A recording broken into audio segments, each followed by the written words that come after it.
जंसुराज ने मुसलमानों का नब्ज टटोलना शुरू कर दिया है। इसके लिए पार्टी ने जबरदस्त रणनीति बनाई है। चुनावी रणनीति के चाणक्य माने जाने वाले प्रशांत किशोर मुसलमान मतदाताओं तक ये पैगाम पहुंचाने में जुटे हैं कि बीजेपी के डर से आरजेडी को वोट करने की मजबूरी अब मुस्लिमों के साथ नहीं, क्योंकि जात पात और मजहब से ऊपर उठकर जनता की मुश्किलों का हल निकालने को तैयार बैठी जंसुराज पार्टी मुसलमानों की पहली पसंद बन सकती है। 30 बरस से विकल्प नहीं होने की वजह से लालू के डर से भाजपा को और भाजपा के डर से लालू को लोग वोट देते थे। अब उनके सामने एक नया सशक्त ईमानदार विकल्प जंसुराज का दिख रहा है।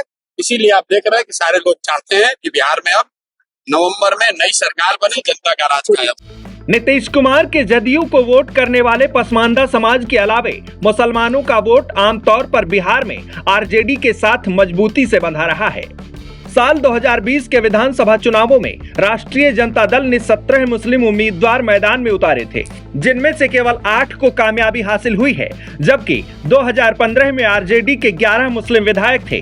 वहीं 2020 में कांग्रेस ने अपनी 70 सीटों में से 10 मुस्लिम प्रत्याशी मैदान में उतारे थे, जिनमें से केवल 4 ही जीत पाए। 2015 की बात करें तो कांग्रेस के 6 मुस्लिम उम्मीदवारों को जीत मिली थी। अब प्रशांत की पार्टी जंसुराज मुसलमानों को ज्यादा सीटों पर चुनाव लड़वाने का वादा कर रही है, ताकि विधानसभा में उनकी नुमाइंदगी बढ़ सके। जंसुराज ने मुसलमानों को 2025 के विधानसभा चुनावों में 40 सीटों पर उनके उम्मीदवारों को उतारने का भरोसा दिलाया है। जंसुराज से उन लोग को एक उम्मीद है, क्योंकि आज तक तो राजद को वोट देते आए बीजेपी के विरुद्ध में, लेकिन आज उन्हें जंसुराज एक विकल्प के रूप में सामने आया है और वो लोग खुल के बोल रहे हैं कि मैं जंसुराज का सपोर्ट करूंगा। और जहां तक मेरी बात, मैं यही की बेटी और बहू हूँ, इन्होंने हमें हमारे सर पे हमेशा आशीर्वाद रखा है। मेयर में भी मैं खड़ी हुई थी, सब लोग का जैसा कि उन्होंने बताया कि वो बहुत ही सपोर्ट किए हैं और इस बार भी इन लोगों ने मेरे साथ मिलजुल के ये लोग सपोर्ट कर रहे हैं। इनका आशीर्वाद मुझे भरपूर मिल रहा है। जंसुराज से बहुत ही खुश है मुस्लिम भाई लोग कि इनको उम्मीद है कि ये आएंगे तो ये बहुत अच्छा काम करेंगे, मुस्लिम लोग को भी आगे बढ़ाएंगे। उन्होंने 40 सीट रिजर्व किया है जो मुस्लिम के लिए। इससे इन लोगों में बहुत खुशी है कि पहली पार्टी ऐसी है जो मुझे 40 सीट देने का वादा कर रही है। आमतौर पर बिहार का पसमानदा मुस्लिम समाज नीतीश कुमार के साथ खड़ा रहा है, लेकिन उनकी नुमाइंदगी विधानसभा में नहीं है, क्योंकि जेडीयू ने 2020 में जो 11 मुस्लिम प्रत्याशियों को मैदान में उतारा था, उनमें से कोई भी जीत नहीं सका। जबकि 2015 के चुनाव में जेडीयू के टिकट पर 5 मुस्लिम विधायकों ने जीत हासिल की थी। माना जा रहा है कि नीतीश से मोहभंग के बाद मुसलमानों का ये वर्ग जंसुराज का दामन थाम सकता है। जी हाँ, हमारे उनको सुनते हैं, उनसे हम मानसिक रूप से उनका समर्थन करते हैं। समय आएगा तो और भी समर्थन हम लोग करेंगे। हमारे वर्ग के जो लोग हैं, व्यक्ति विशेष हैं, जो बच्चे हैं, उन पर उनको ध्यान देना होगा, उनको आगे बढ़ाने के लिए। अब बदलना है, बदलेगा और बदलता रहेगा। जंसुराज पार्टी ने मुस्लिम मतदाताओं तक पहुंचने की मुहिम अभी से तेज कर दी है।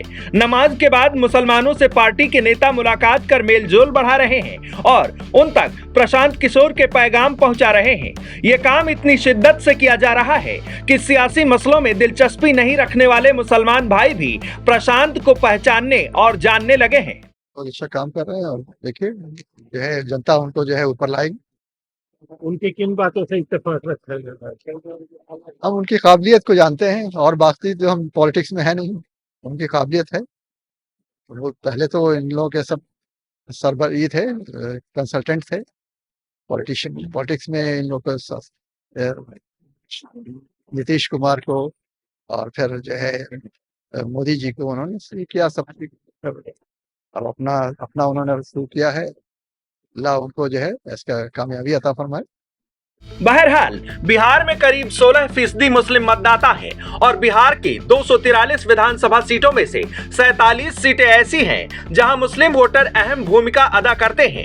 इन इलाकों में मुस्लिम आबादी 20 से 40% या इससे भी अधिक है। बिहार की 11 सीटें ऐसी हैं जहां 40% से ज्यादा मुस्लिम मतदाता हैं और 7 सीटों पर 30% से ज्यादा। इसके अलावा 29 विधानसभा सीटों पर 20 से 30% के बीच मुस्लिम मतदाता हैं।